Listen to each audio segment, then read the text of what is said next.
Hello, ಹೇಗಿದ್ದೀರಾ? ನಿಮಗೆಲ್ಲ ನಮ್ಮ ಚಾನಲ್ ಜೆಎಸ್ ಜ್ಞಾನ್ ಹಬ್ಗೆ ಸ್ವಾಗತ.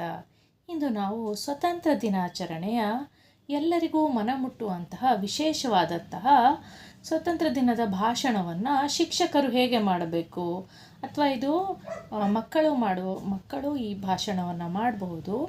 ಇದು ಬಹಳ ಎಫೆಕ್ಟಿವ್ ಆಗಿರುವಂತಹ ಭಾಷಣ ಆಗಿದೆ. ಎಲ್ಲರಿಗೂ ಮನಮುಟ್ಟುವಂತಹ ಬಹಳ ಸರಳವಾದ ಭಾಷಣ ಇದು. ಈ ಭಾಷಣವನ್ನು ಹೇಗೆ ಮಾಡೋದು ಅನ್ನೋದನ್ನು ತಿಳ್ಕೊಳ್ಳೋಣ. ಅದಕ್ಕಿಂತ ಮುಂಚೆ ದಯವಿಟ್ಟು ನಮ್ಮ ಚಾನಲ್ನ ಸಬ್ಸ್ಕ್ರೈಬ್ ಮಾಡ್ಕೊಳ್ಳಿ. ನಿಮಗೆ ಚೆನ್ನಾಗಿ ಅನಿಸಿದ್ರೆ ಯೂಸ್ಫುಲ್ ಇರೋರಿಗೆ ಶೇರ್ ಮಾಡಿ ಮತ್ತು ಲೈಕ್ ಕೊಡೋದನ್ನು ಮರೆಯಬೇಡಿ. ಮತ್ತು ದಯವಿಟ್ಟು ವಿಡಿಯೋನ ಎಲ್ಲೂ ಸ್ಕಿಪ್ ಮಾಡಬೇಡಿ. ನೀವು ಜಸ್ಟ್ ಸುಮ್ಮನೆ ಕೇಳಿಸ್ಕೊಂಡು ಹೋದರೂ ಸಾಕು, ನೀವು ಬಹಳ ಚೆನ್ನಾಗಿ ಭಾಷಣವನ್ನು ಮಾಡ್ತೀರಾ. ಸೊ ಹಾಗಾದರೆ ಶುರು ಮಾಡೋಣ. ಸ್ವಾತಂತ್ರ್ಯ ದಿನಾಚರಣೆಯ ಭಾಷಣ. ಗೌರವಾನ್ವಿತ ಮುಖ್ಯೋಪಾಧ್ಯಾಯರೇ, ನನ್ನ ಸಹಪಾಠಿಗಳೇ ಹಾಗೂ ನೆರೆದಿರುವ ಎಲ್ಲ ಗಣ್ಯರಿಗೂ ನನ್ನ ಹೃತ್ಪೂರ್ವಕ ನಮಸ್ಕಾರಗಳು. ದೇಶಕ್ಕಾಗಿ ಜೀವತ್ಯಾಗ ಮಾಡಿದವರ ರಕ್ತದ ಹನಿಗಳೇ ಇಂದು ನಮ್ಮ ಸ್ವಾತಂತ್ರ್ಯದ ಅಡಿಪಾಯ. ಈ ಸತ್ಯವನ್ನು ನೆನಪಿಸಿಕೊಳ್ಳುವ ಪವಿತ್ರ ದಿನವೇ ಆಗಸ್ಟ್ 15. 1947 ಆಗಸ್ಟ್ 15ರಂದು ಭಾರತ ಸ್ವಾತಂತ್ರ್ಯ ಪಡೆಯಿತು. ಆದರೆ ಈ ಸ್ವಾತಂತ್ರ್ಯದ ಹಿಂದೆ ಅನೇಕ ಕ್ರಾಂತಿಕಾರಿ ದೇಶಭಕ್ತರ ತ್ಯಾಗ, ತಪಸ್ಸು ಮತ್ತು ಬಲಿದಾನ ಅಡಗಿದೆ.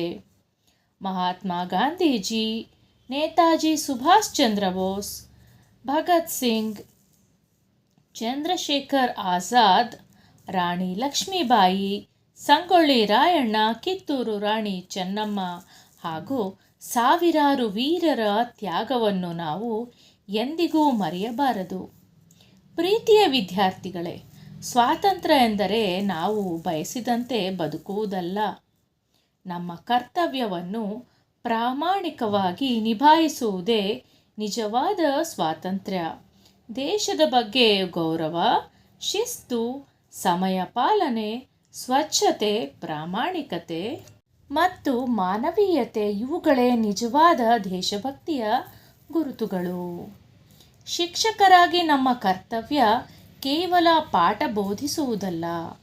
ಉತ್ತಮ ಅಂಕ ಗಳಿಸುವ ವಿದ್ಯಾರ್ಥಿಗಳಿಗಿಂತ ಉತ್ತಮ ವ್ಯಕ್ತಿತ್ವದ ನಾಗರಿಕರನ್ನು ರೂಪಿಸುವುದು ನಮ್ಮ ದೊಡ್ಡ ಹೊಣೆಗಾರಿಕೆ. ಏಕೆಂದರೆ ಇಂದಿನ ಮಕ್ಕಳು ನಾಳೆಯ ಭಾರತದ ಭವಿಷ್ಯವನ್ನು ಬರೆಯಲಿದ್ದಾರೆ. ಬನ್ನಿ, ಈ ಸ್ವಾತಂತ್ರ್ಯ ದಿನದಂದು ನೀವೆಲ್ಲರೂ ಸೇರಿ ಒಂದು ಸಂಕಲ್ಪ ಮಾಡೋಣ.